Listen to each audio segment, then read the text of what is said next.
Viral, ada kisah pilu seorang dokter wanita yang mengaku diceraikan suaminya dengan alasan weton tak cocok. Cerai karena alasan weton, namun ternyata ketahuan jika suami si ibu dokter bermain cinta dengan teman sang istri. Dilansir dari Tribun Jatim, Senin 22 Januari 2024, sari curhatannya yang beredar. Si ibu dokter berinisial R tersebut mengaku diusir suami dari rumah dan klinik. Ya, ternyata perceraian karena perbedaan weton tersebut hanyalah alasan saja. Menurut si ibu dokter ini, sang suami memang sudah bermain cinta dengan orang lain sejak awal pernikahan mereka. Namun mirisnya sang suami bermain cinta dengan sahabat si ibu dokter sendiri yang dikenalnya sejak kuliah. Curhatan si ibu dokter yang cintanya dikhianati oleh suaminya tersebut diceritakan melalui akun Instagram. Tertulis dalam catatan itu, "Aku rela diceraikan suamiku karena alasan weton cowokku, dan suami tidak cocok yang katanya jika kami melanjutkan pernikahan membuat kami semakin bangkrut."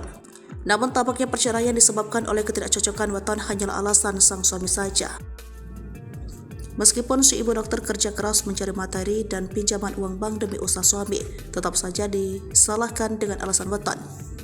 Terlebih lagi usaha suami dari uang hasil si ibu dokter itu ternyata bangkrut, namun tetap saja weton si ibu dokter yang disalahkan. Menurut si ibu dokter, memang sejak awal pernikahan dengan suaminya sudah terlibat dalam hubungan gelap dengan teman dekat Riri. Notabene cewek yang bermain cinta dengan suaminya itu tersebut merupakan teman sekamar dan partner belajarnya sejak awal kuliah. "Ternyata aku yang bodoh diselingkuhi suami dengan temanku sendiri sejak awal menikah," ungkap si ibu dokter dalam curhatannya. Kini mirisnya nasib si ibu dokter dan anaknya terpaksa tidur di rumah asisten rumah tangga mereka.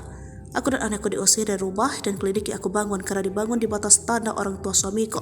Sampai aku dan anakku tidur di rumah pembantu kami," sambung si ibu dokter. Mengetahui kisah rumah tangganya menjadi viral, si ibu dokter pun mengungkapkan bahwa mantan suaminya berencana menuntutnya dengan menggunakan undang-undang ITE. Ia dituduh mencemarkan nama baik mantan suami, selingkuhan yang kini menjadi istrinya dan keluarga besar dari pihak laki-laki tersebut.